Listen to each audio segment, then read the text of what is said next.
2 linggo na lamang po at Pasko na at kaliwat kanan na rin ang mga Christmas party. Kaya naman nagsimula ng dumagsa ang mamimili ng lechon sa Lechon Capital of the Philippines, ang La Loma sa Quezon City. Alamin po natin ang presyuhan ng lechon ngayon sa report ni Clazel Pardilla. Rise and shine, Clazel. Kaliwat ka ng Christmas party at selebrasyon na ang dinaluhan ni Liza ngayong Disyembre. Sa lahat ng ito, present sa kanyang paningin at panlasa ang lechon. Pilipino tayo eh. Ang mga Pilipino, hindi mawawala ang lechon sa lamesa. Sa picture taking pa lang, may lechon, okay na. Ngayong holiday season, dagsa na ang mga mamimili sa Lechon Capital of the Philippines sa La Loma, Quezon City. Isa rito si Buboy na bumili ng 10 kilong lechon. Hindi pa raw ito pang Christmas party, kundi para sa kanyang misis na birthday ngayon. Nakapag na ako sa kanya nga, dapat gastusan ko siya sa birthday ko niya ngayon.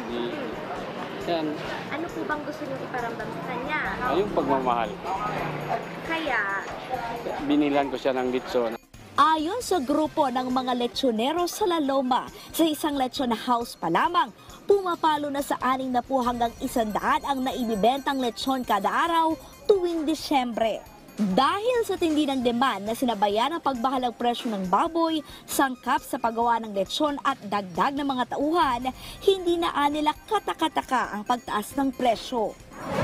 Ang bilihan ngayon nag-appreciate na talaga. Yung lows of demand and supply.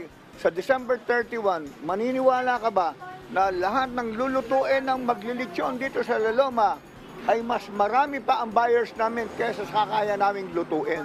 Kasi naniniwala tayo, pag naghanda tayo ng December 31, pagsalubong sa A1, isang buong taong masagana at matagumpay ang magiging pamumuhay natin sa isang taong darating na yan.